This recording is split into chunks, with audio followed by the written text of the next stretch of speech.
ランドオーダーカルデアラジオ局。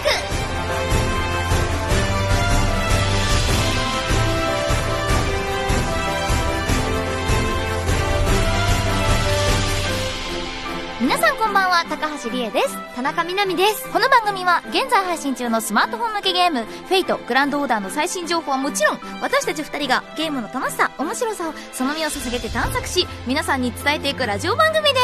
はい、本日も収録版でお届けします。はい、どうですかね皆さん、クリスマス。いや難しいよ。難しい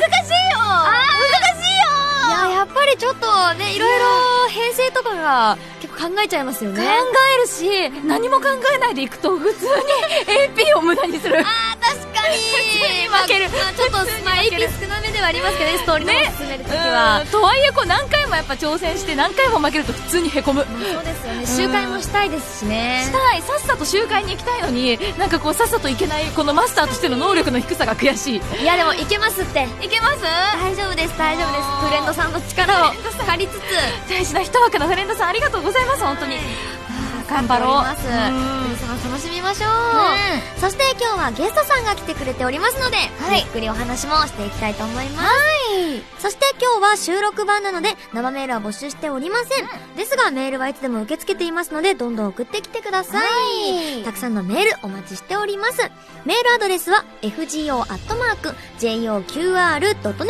fgo@joqr.net です。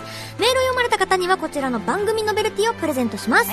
またこの番組のツイッターもあります。アカウントは FGOJOQR です。ぜひフォローしてください。つぶやく際にはぜひハッシュタグ FGO ラジオ、アルファベットで FGO カタカナでラジオをつけてつぶやいてくださいね。それではそろそろ始めていきましょう。高橋理恵と田中みなみがお送りするフェイトグランドオーダーカルデアラジオ局、最後までよろしくお願いします。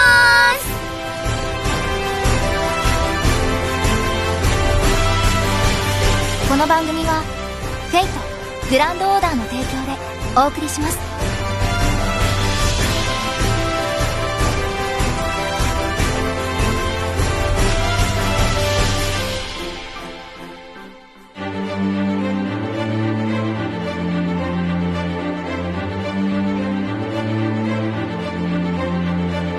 フェイトグランドオーダーカルデアラジオ局。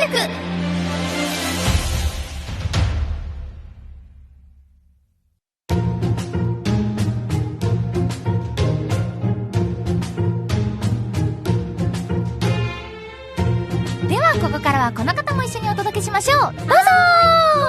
上田香奈です。よろしくお願いします。よろしくお願いします。やったー、久しぶり。お久しぶりです。番組としては2度目の、意外と2度目っていうのが、この間生放送だったよね。そうなんですけど、でも多分まだ1桁台の頃じゃないですか。4回目。今回102回すごい。だったんですね。なんか私たちFGO フェス、夏のイベントで私ご一緒させていただいて、みなみちゃんは去年の冬祭りのFGO 関連はそうだけど、現場とかねフラッとあったりするから、この間フラッとあったらしい。ついこの間数日前ぐらいでねあったらしいという噂を聞きましたよ。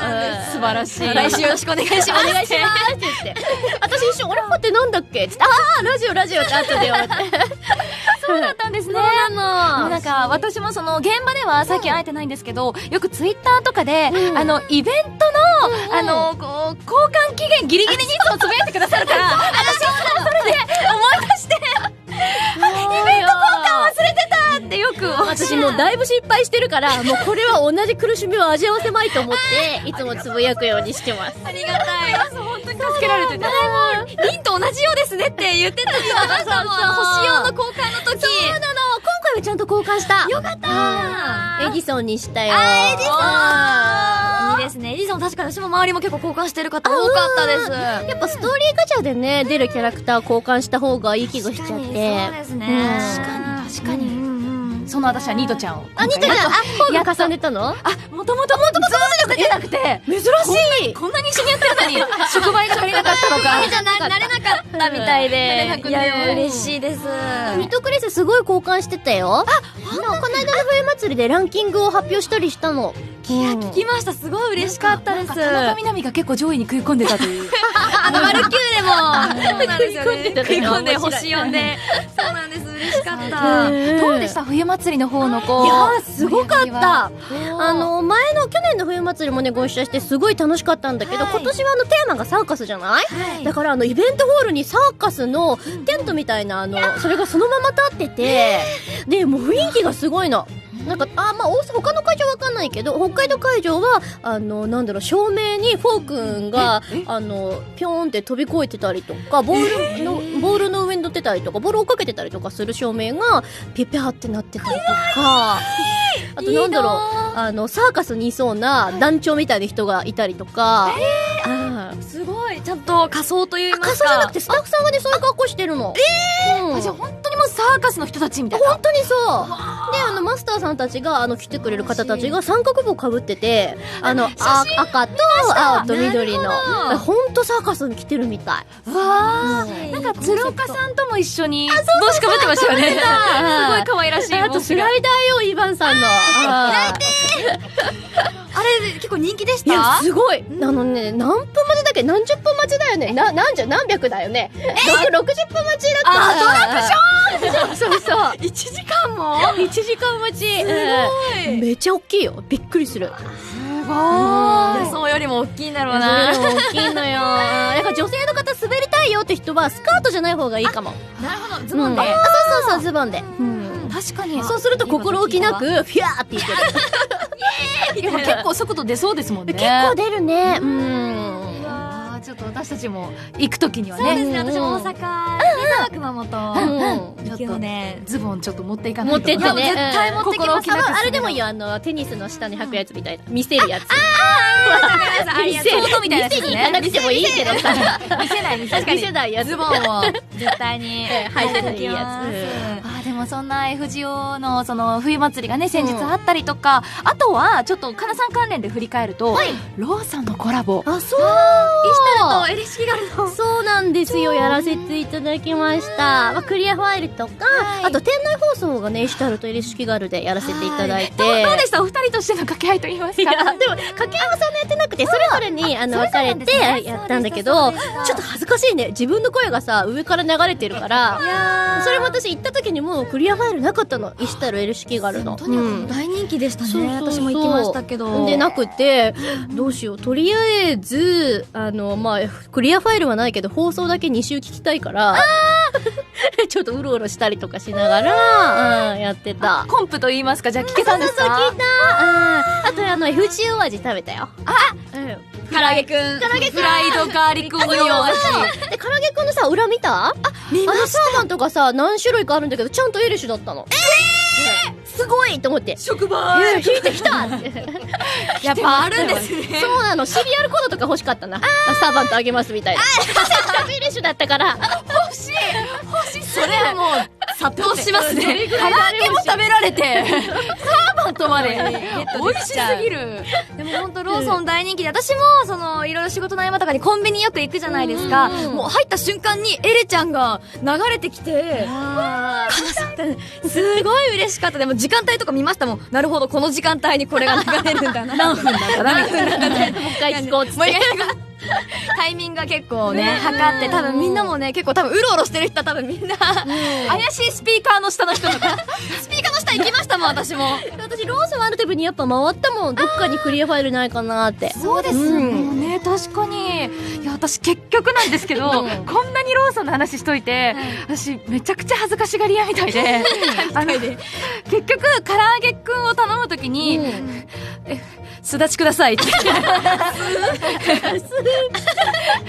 一番なんかこう、普通の女子が頼みそうなやつ。FGO の絵も言わなかった。もったいない。すだちくださいしか言わなかったんですけど。恥ずかしくなっちゃって。でも結局そのすだちを買って、裏側を見たら、ガンクツ王で、この間ピックアップ引いたやつじゃん。そうなんです。第4回でラジオを一緒した時に、待ったんだよって言って。録画してましたもんね。そうだよね。舞いながらやったよね。待ったんだよって。本当にそういうつながりありました。あるね。頑張ってすだちって言ってよかった。結構言えないんだなって思いました。よかったです。他にも、私、先ほど控室でもお話しさせてもらったんですけど、かなさん、アーケードもめちゃくちゃ、そうなんですよ。やってるとお聞きしましたけど。めちゃめちゃやってます。この間初めてレード戦が行われて、マジ中柱いっぱい買ったんですよ。一応ね、29本狩ると、電飾結晶がまた登場したの、アーケードの方に。今まではなかったから、スキルがマックスにならなかったんだけど、その柱を倒すことによる電飾結晶がもらえて、確か29本倒すとちょうどいいっていうか、4つマックスもらえるようになるの。でもその後にもう、ドロップというか、クリアミッション報酬が結構あって、私は100体全部倒した。すごい時間かかった。さすがに。すごい通いましたよね、それ。100ってすごいですね。いや、でもさ、私結構きついかなと思ってたんだけど、多分ね、15ぐらい超えた時から、一応編成とかめちゃめちゃ考えるのよ。タイムアタックだから。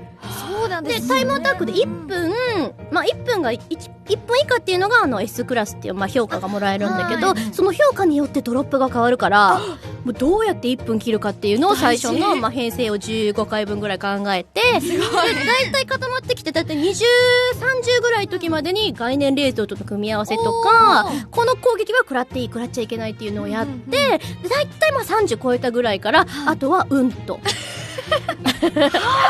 どれだけタイム縮めるか。結構アスリートみたいな。本当に1秒ってさ、こんなに縮めるのが難しいんだと思って。もうすごかった。なんなのよ。なんか声優業やってて、そのなんかワード聞くとは思わなかった。私もね、自分がこんなワードつぶやくと思わなかったら、あんまり運動できない方だからさ。そうそうそう。タイムをいかに縮めるか。1秒の長さというか短さというか、両方感じたね。結構やっぱじゃあ、いい、アタックのタイミングというか、いいやつありました？私、アーツパーティーでやったんだけど、マルタが一番手に来て、で、空腹によるたアーチャー。こっちはどっちでもいい。エミヤね。エミヤのアーチャーで、冷蔵に紀元弾って、キャスターに対する攻撃アップしますよっていうのを、私7枚ぐらいつけてたのかな。一応5枚でいいんだけど、あげれば、ゴリゴリにあげて、重ねるほどいいから自分の持ってるやつつけて、もうとりあえずアーツのカードばっかり選んで、他のカードを選ぶと、その殴るタイミングっていうのがあって、それの長さで間に合わなくなっちゃうの。それだけあれないよね、わかんないよね。はい。マジで倒したことないので。そう、アーケードはそのアーツと、クイックと、バスターで、タイミングが違うの。一発殴ったり、二発殴ったり。アーツが短いんですか？そのね、マルタはアーツが短い。へー。私も、今日やってきたんですよ。そんなの全然わかんなかった。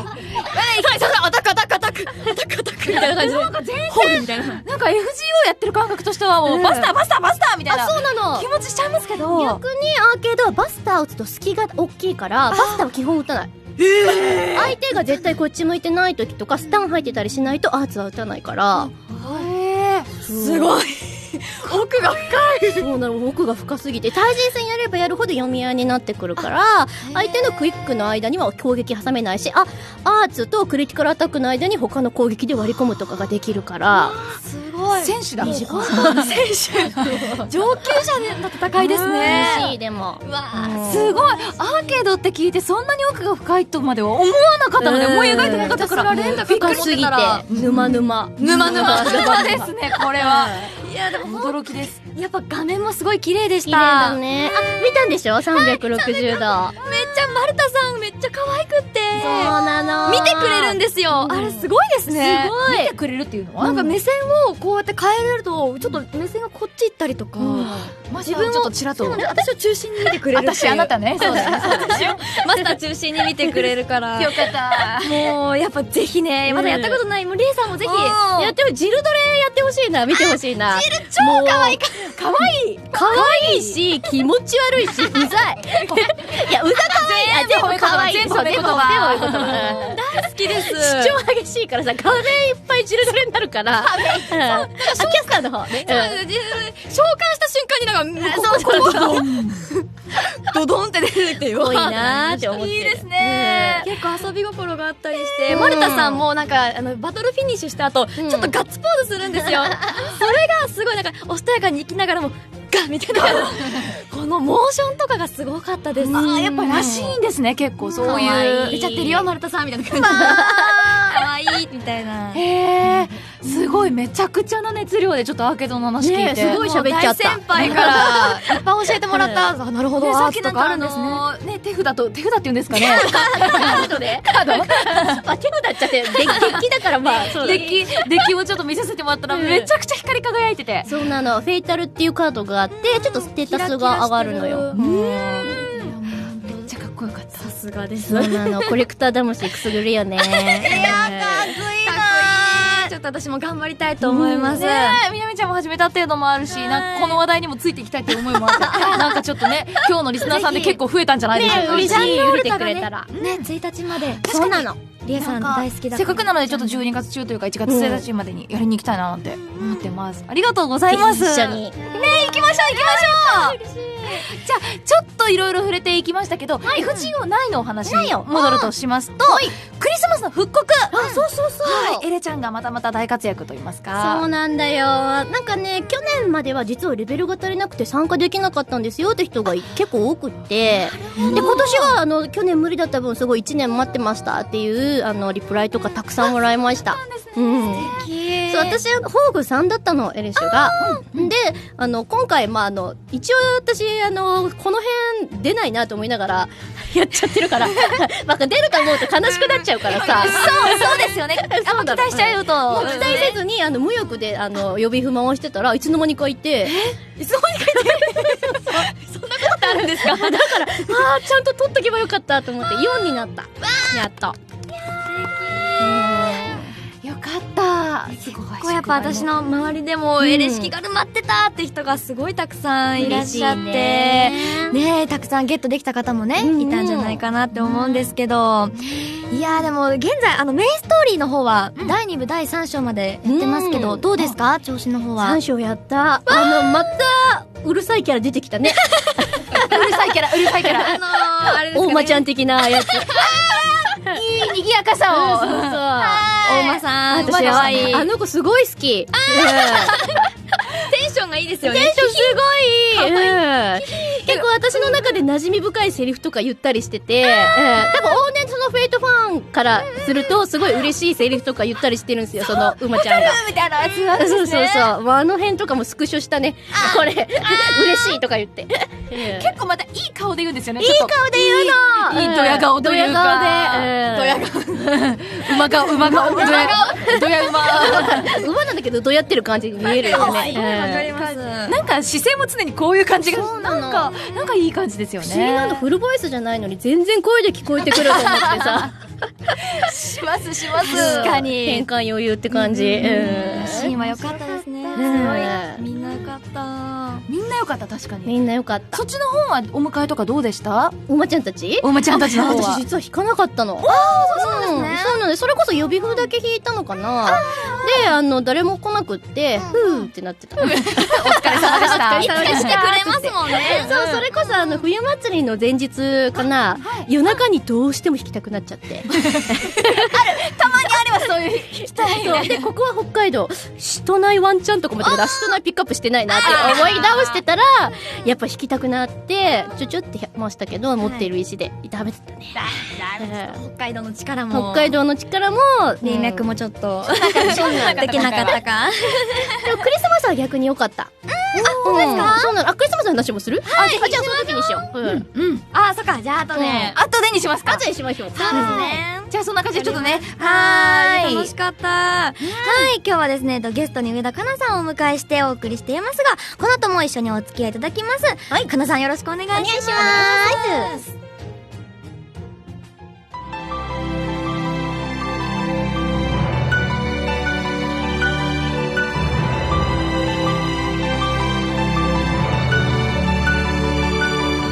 フェイトグランドオーダーカルデアラジオ局。カルデアナ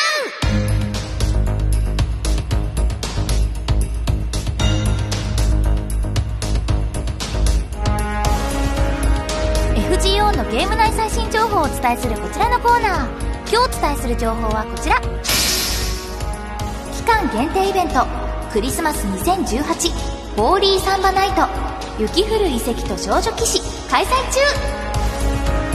今年のクリスマス期間限定イベントクリスマス2018フォーリーサンバナイト雪降る遺跡と少女騎士が現在開催中です。メインクエストを進行するとイベント限定サーバント星4ケツアールコアトルサンバサンタルーラーが期間限定で加入します。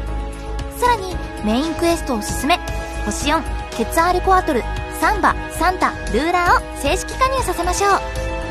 こちらのイベント参加条件は第2部第1章ロストベルトナンバー1永久凍土帝国アナスタシア重国の工場をクリアしたマスターが参加可能となります。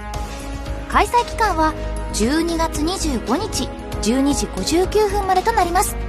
続いてはこちら、期間限定クリスマス2018ピックアップ召喚日替わり開催中。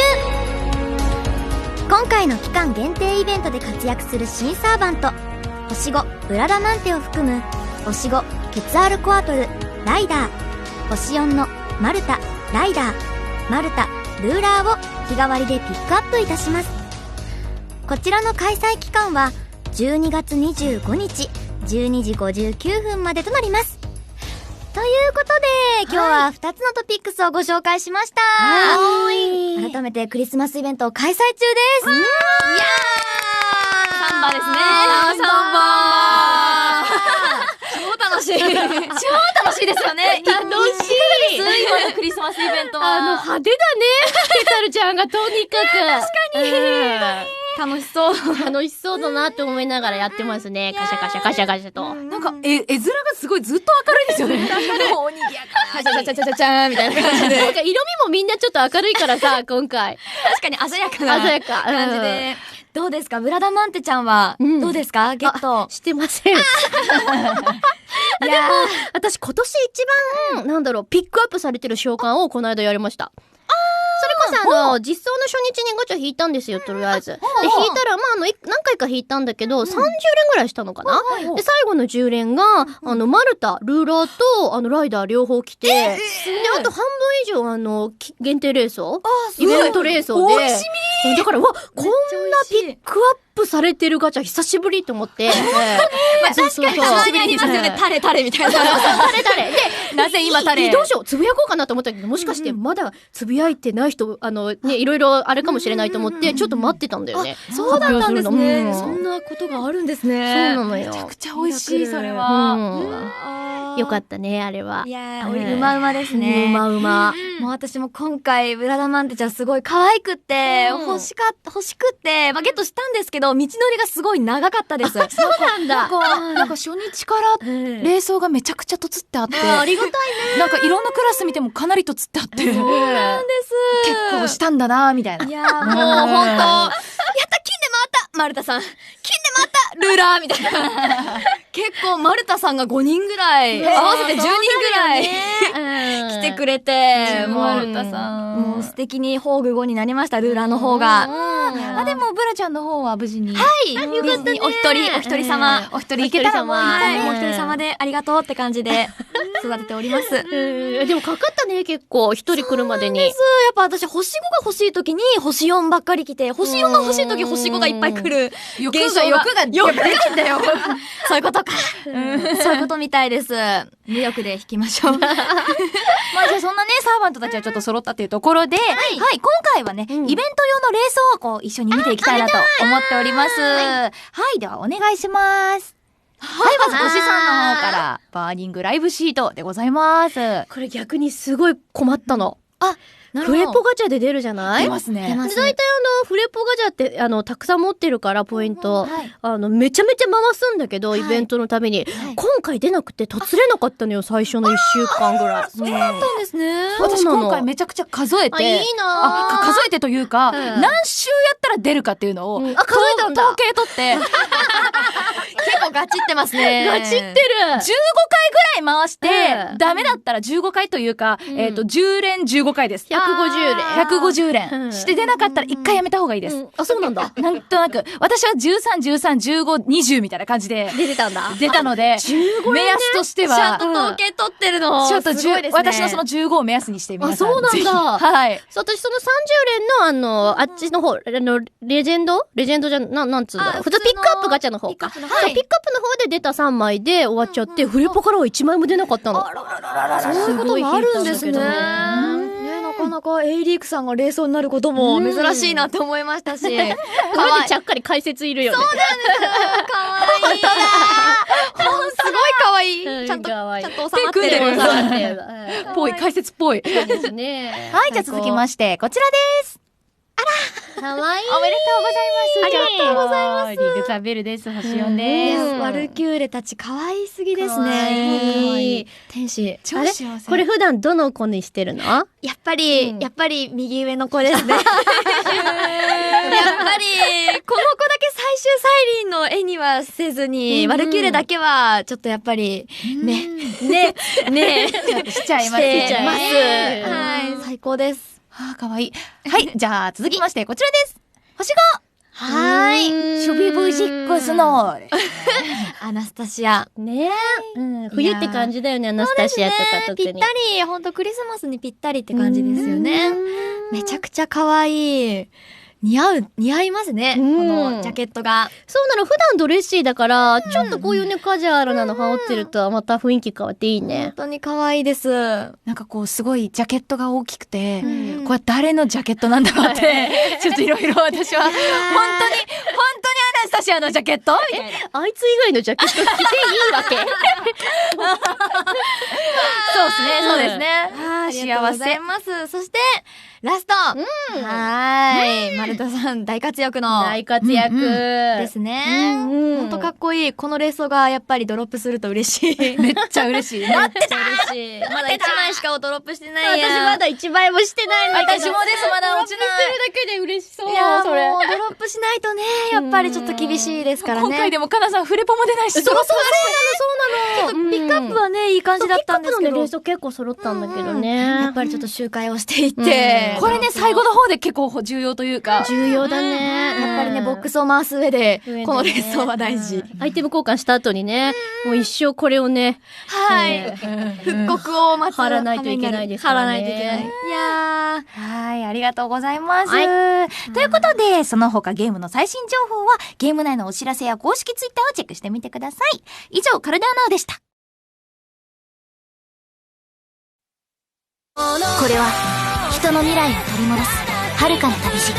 あまたの英雄たちと希望を紡ぐ、出会いと決意の物語。スマートフォン向け RPG、フェイト、グランドオーダー、好評配信中。CM が。いいですね。クリスマスが仕様になってて。はい、楽しみましょうね。皆さんボックス開けましょうね。ボックスやりましょうね。大事ですからね。ほんと気づいたら終わっちゃうからね。期間イベントって。気づいたら終わっちゃう。ポーカーも忘れずに。そう、それそれ。はい。では、続いてはこちらのコーナーです。フェイト、グランドランキング。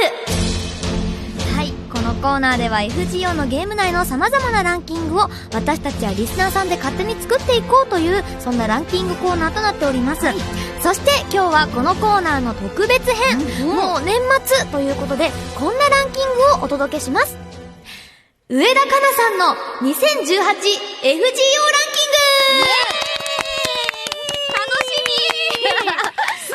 すごく楽しみ。意外と普通の来るから。いや、もう振り返りましょうよ。わかんない。だってこれ、今の今まですごい話の、なんかもう広がりすごいじゃないですか。すごい濃厚な話をしてますよ、私たち。どこを取るかが気になってしょうがないですね。そうです。個人的ランキングですからね。はい、ぜひ。今回はですね、かなさんに今年の FGO に関しての印象に残ってることや、事件、出来事などランキングにしていただいたということで、まあ、かなさんからいただいたランキングで私たちもいろいろ振り返って、確かに、いけたらなと振り返思います。どうだろう。ものによります。楽しみにしてます。なんだろう。でもすごい楽しみなので。はい。では、早速ですがお願いしてもいいでしょうか。はい。では、第3位です。FGO アーケード全キャラ再臨しました。すごい、最終再臨。最終再臨しました。素晴らしい。FGO のアーケードって全キャラ一緒なんですけど、素材があって再臨するんだけど、結構大変。そうなんです。大変なんですか？なんだろう、今はドロップすごい落ちるようになったんですけど、はい最近はまあ、素材もだし、あと経験値カードも全然落ちなかったんですよ。最初の頃って初期の頃ですか？そう素材が渋いって言ってもいいですよね。多分今変わったんですもんね。生放送で言ってたからみんな。そう公式さんが言ってたから。大丈夫。だから大丈夫だと思う。ここも大丈夫。めっちゃ渋かったんですよ。それがすごい良くなって、その後からだいぶ良くなったんですけど、私最初ギルガメッシュのピックアップが来た時に、対人戦をずっとしないといけなかったんだけど、対人戦ってみんな育ちきったサーバントで、すごい相手が強いんですよ。恐ろしいバトルですね。そうなんです。私やっぱギルガメッシュのそのピックアップが対人戦のガチャじゃないとできなかったから。そうだったんですか？で、その時にどうしても引きたいから対人戦するけど、相手のサーバントは私の5倍強いみたいなのを、ボコボコじゃないですか。そう、ピックアップ中にずーっとしてて、それがトラウマになっちゃって、そこからソロプレイにこもり出したんですよ。対人をやめた。対人をやめて、で、一生ずっとその修練場とか、その辺一緒かな、カルデアゲートにこもってて、素材集めして、レベル上げして、っていうのをずっと繰り返して、先日やっと全キャラクターを再臨させました。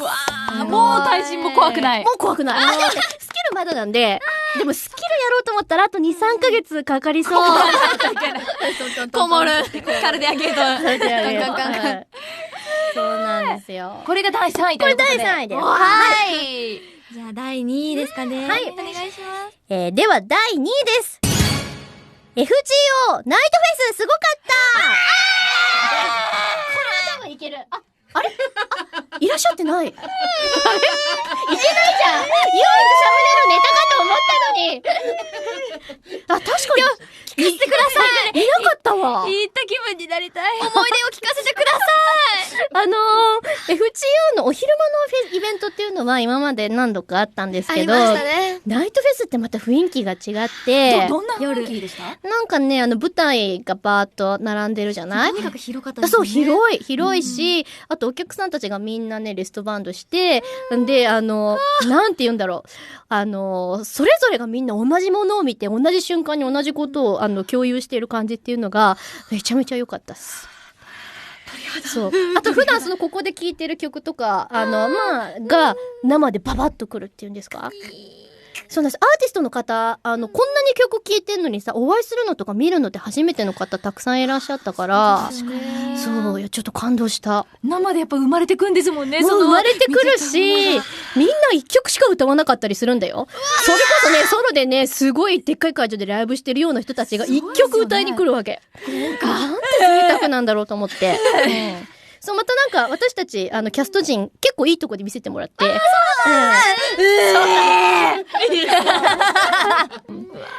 そっか。ごめんね、全然喋らせてあげらんないランキングなんで。いや、めっちゃ楽しい。めっちゃ楽しい。これでもすごい楽しんでます。FGO フェスの話だったらできた。ちょっと失敗した。いや、でも最高だったんだなっていうのが伝わるだけで。すごいよかった。私たちはご飯食べられるんで。またやってほしい。いや、それやりましょう。いや、やりましょうじゃないです。やりましょうじゃないです。すごい思ってるみたいな掛け声してしまう。それみたいな。よいしょみたいな。でも来年4周年だもんね。2019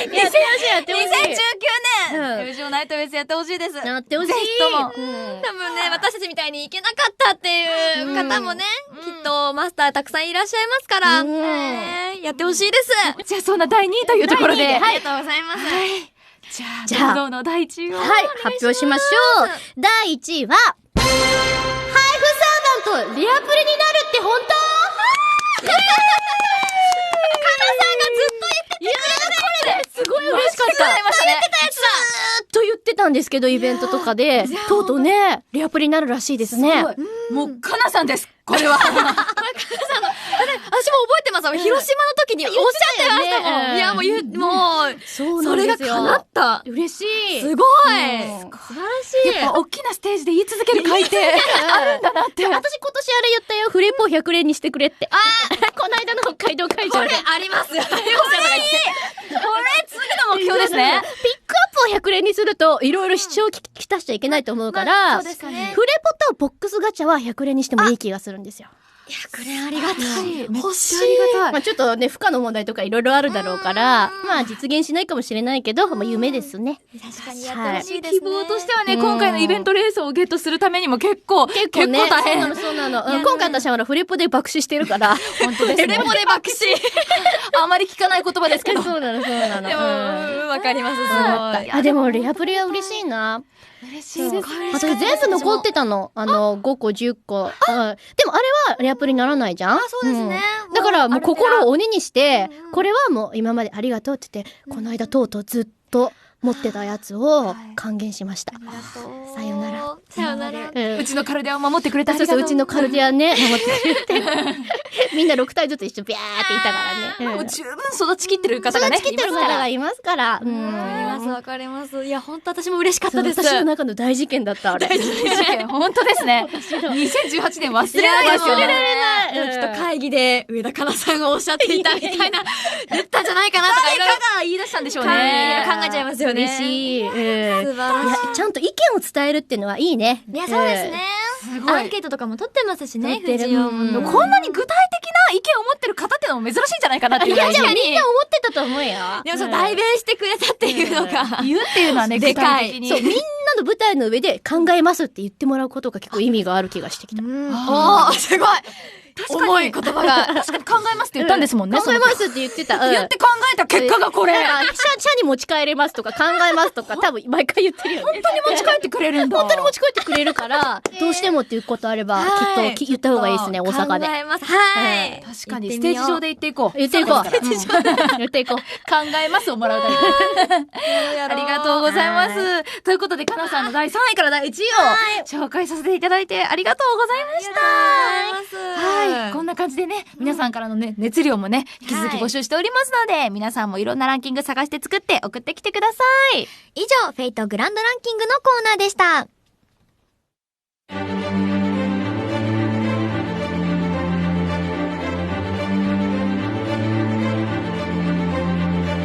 フェイトグランドオーダーカルデアラジオ局。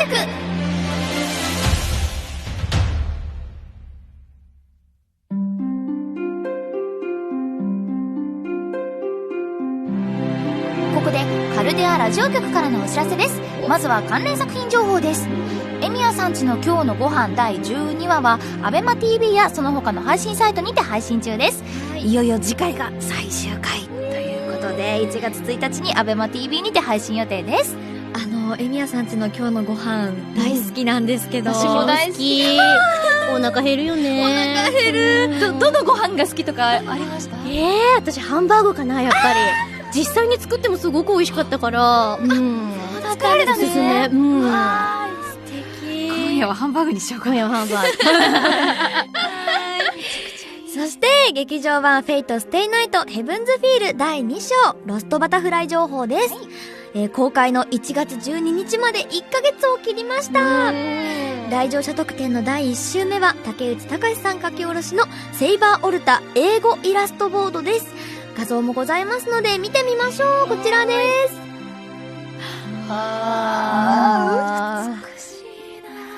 美しいですけども、ちょっと、いや、でも、なんか、美しいって言いながら、こう、抱きしめていいものなのか。いやー、ちょっと悲しいものもちょっとあったり。そうね。はい。でも欲しい。でも欲しい。すごい可愛い。悲しいけど欲しい。悲しいけど欲しい。素敵です。また第2章の本予告も公開となりましたので、今日はここで一緒に見てみましょう。一緒にどうぞ。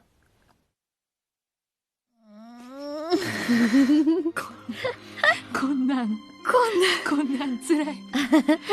エミヤご飯とはえらい違い。偉いさがね、あるね。ハンバーグとか言ってらんねえ。言ってらんないね。オムライス、ハンバーグ言ってらんないよ。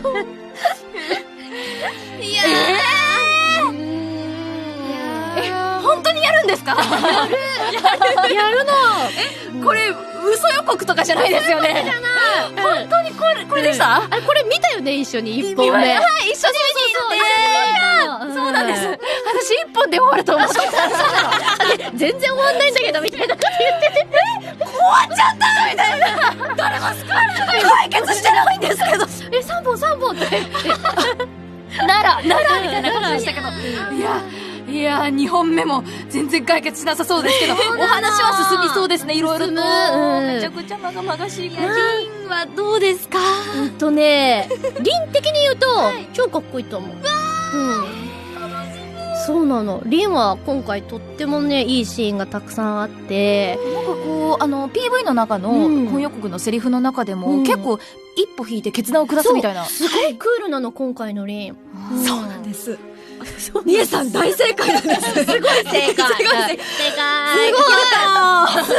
一本だと思ってた私が。ビールのお話を、すごい今理解している。てか、ちゃんと伝わるんだね、あの一言で。いや、それは、リンのセリフから全部。いや、もう情報が、カナさんの。よかった。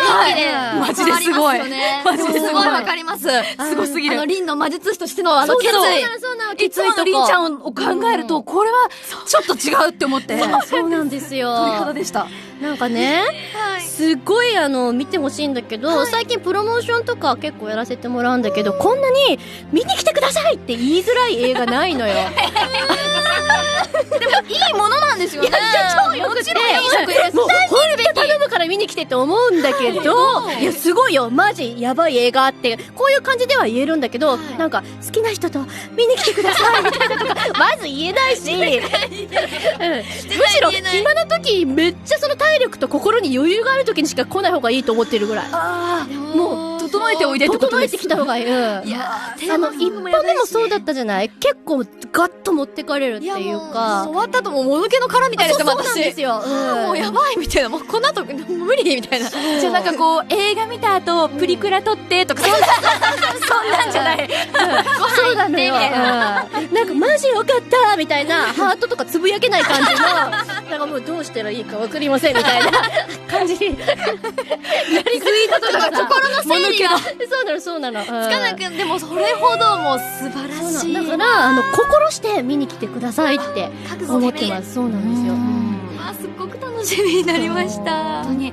でも映画に向けてこう自分の中でもこう時間を作って心を作ってってすっごい素敵だなって。そうなの。アフレコもやっぱりめちゃめちゃ真剣というか、まあ休憩時間は和気あいあいとしてるんだけど、今回のそのピリッと具合というか、そのシーンごとの空気はすごかったな。いろいろなシリーズでもどれだってすごくやっぱり聖杯戦争ってすごく大きな戦いだから、いつもピリッとはされてるのかななんて思っちゃってましたけど。いつもピリッとはしてるんだけど、なんだろう、人の芝居見てて、うわ、きつーって思うことってやっぱあんまりないんだよね。ヘブンズフィールは特にそれを感じる気がしますね。なんか自分の役としての心もそうだし、本当に第三者としてもキッズみたいな。そう。こんなみたいな。そんなことするみたいな。そんな感じ。へー。でもこれがフェイトなんだよな。そうなの。そうなんだ。そして、こちらのね、楽しみがいっぱいなんですけども、そんな第2章の最速同時先行上映会が、東京、徳島で開催されます。詳細は各作品の公式サイトをご確認ください。続いては FGO 関連情報です。まずは書籍情報です。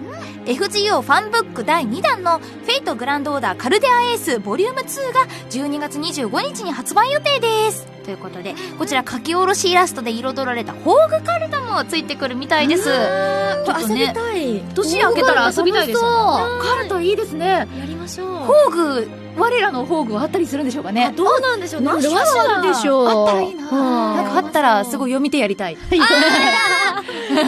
あと、私は誰とだったってやりましょう。いいですよ。なんかちょっとキャスト陣とかでもやりたいですよね。やりたい。なんか新年会やりましょう。やりたい。宝具カルタ。カルタ会。楽しそう。12月25日。やりましょう。ありがとうございます。お願いします。そして12月31日にタイプムーンブックスから3冊の書籍が発売されます。これはやばいですよ。本日ご紹介しましょう。まずはフェイトレクイエム星めぐる少年。はい。これ実物が表紙だけ。これ私ちょっとだけ見たんだけど、すごいよね、設定。そうなんですよね。ちょっと。見る？いやー、星めぐる少年。嬉しい。楽しみ。星巡る少年、そしてロードエルメロイ2世の事件簿出た9ケースグランドロール中、こちらもですよ。わー、これは楽しみですね。よく見知った顔がいるのよね。そうなんですよ、そうなんですよ。ぜひぜひ。そして、フェイトエクストラ CCC ボイドログブルームエコー3も、はい、こちら12月31日3冊発売されますので、はい、よろしくお願いします。ありがとうございます。楽しみでございます。こちらの各作品はコミックマーケット95にて、先行販売を行います。会場限定特典がつく商品もありますので、ぜひ足を運んでみてください。次に、フェイトグランドオーダーアーケード情報です。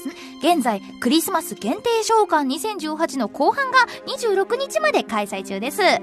また、期間限定でチャンノールタピックアップ召喚も行われております。詳細はアーケードの公式サイトをご確認ください。はい。ということで、ね、バッチリオルタもね。オルタ。はい。おりましたね。今ホーグさんです。はい。いやでもあれだから柱だけで100回指筆弾いてるからね。あと10連とマナプリと他にも弾くのでね。素晴らしい。さすがに重なります。素晴らしい。ありがとうございます。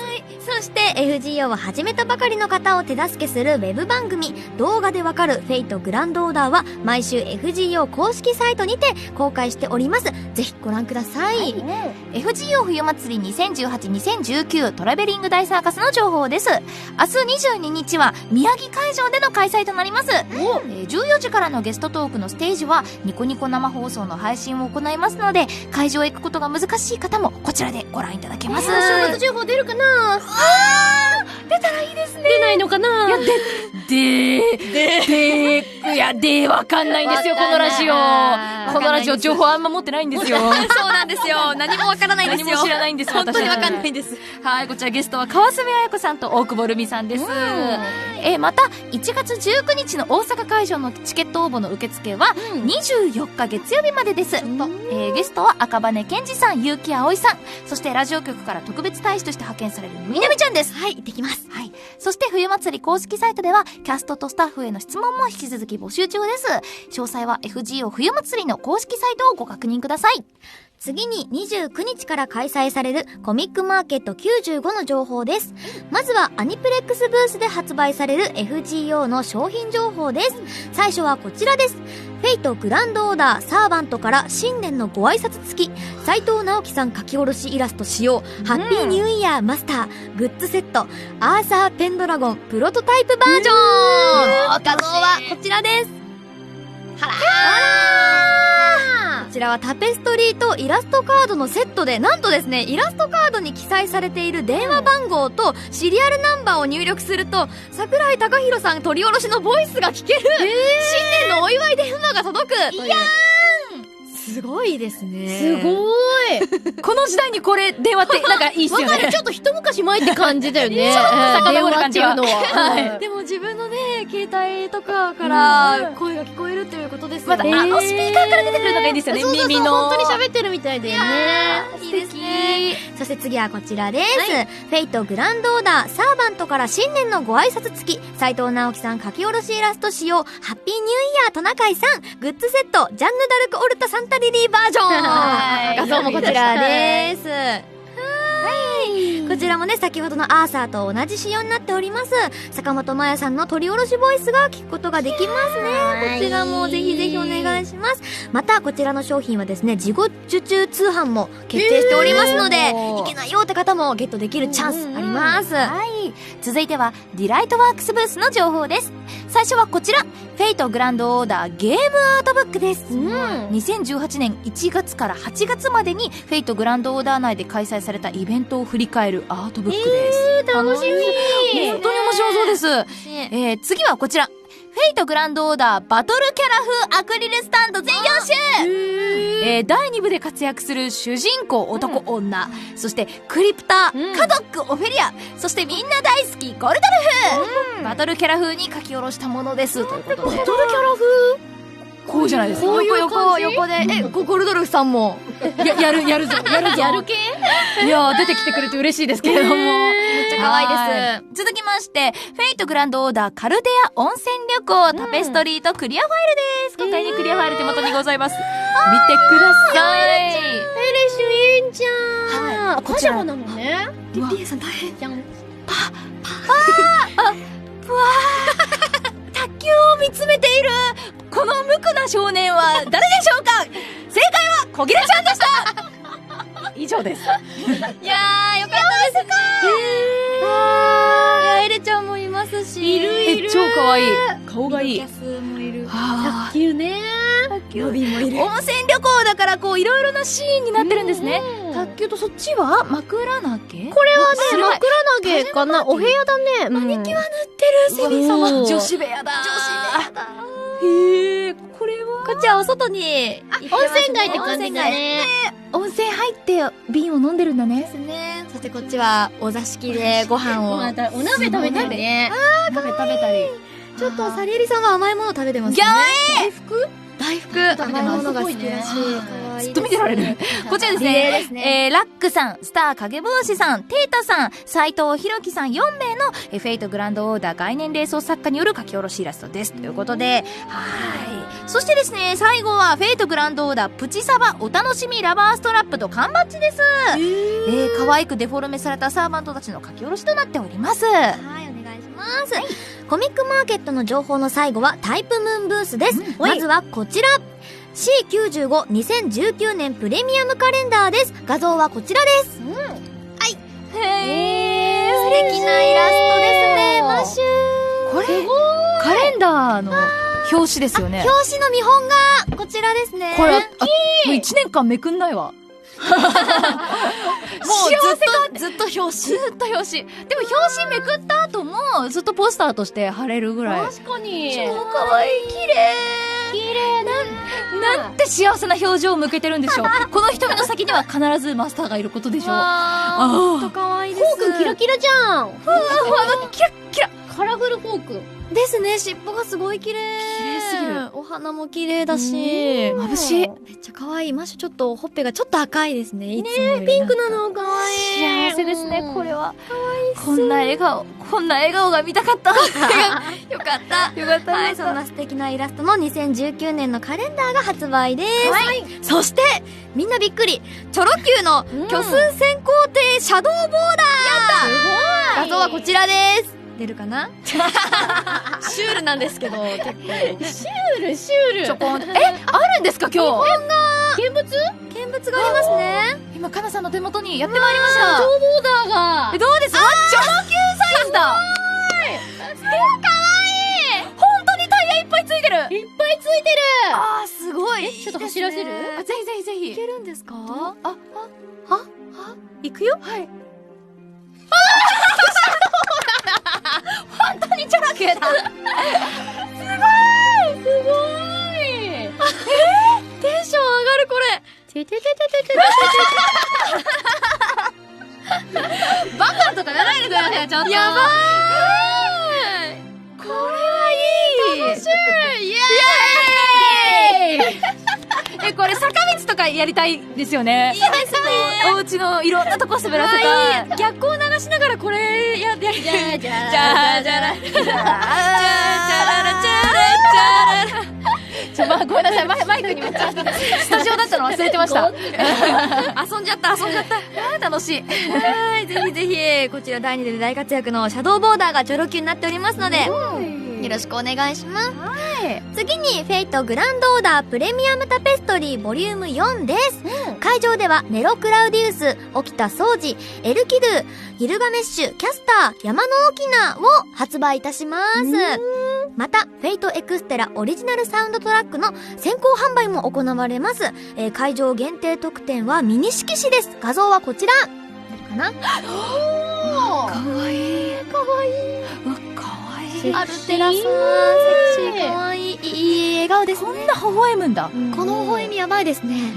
だから私いつも今アルテラさんと毎日顔見てるから。だ馴染みが。馴馴染み深い。ほうほうはい、ありがとうございます。今日紹介できないね、ものもありましたので、知ってなかったんですけども、コミケにも FGO 作品あります。たくさんありますので、ぜひぜひよろしくお願いします。お願いします。最後に今年もフェイトプロジェクト年末特番の放送が決定しました。番組名はフェイトプロジェクト大晦日テレビスペシャル2018となります。今年は3時間スペシャルで12月31日月曜日21時から東京 MX 群馬テレビ栃木テレビ BS11 ニコニコ生放送アベマ TV にて放送配信予定です。はい、詳細は FGO 公式サイトお知らせをご確認ください。以上、今週のお知らせでした。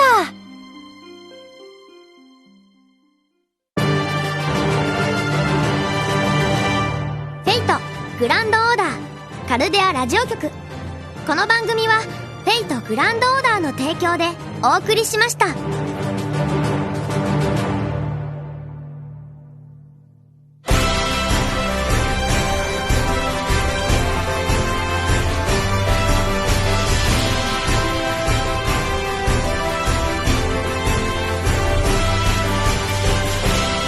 送りしてきましたフェイトグランドオーダーカルデアラジオ局、まもなくお別れのお時間です。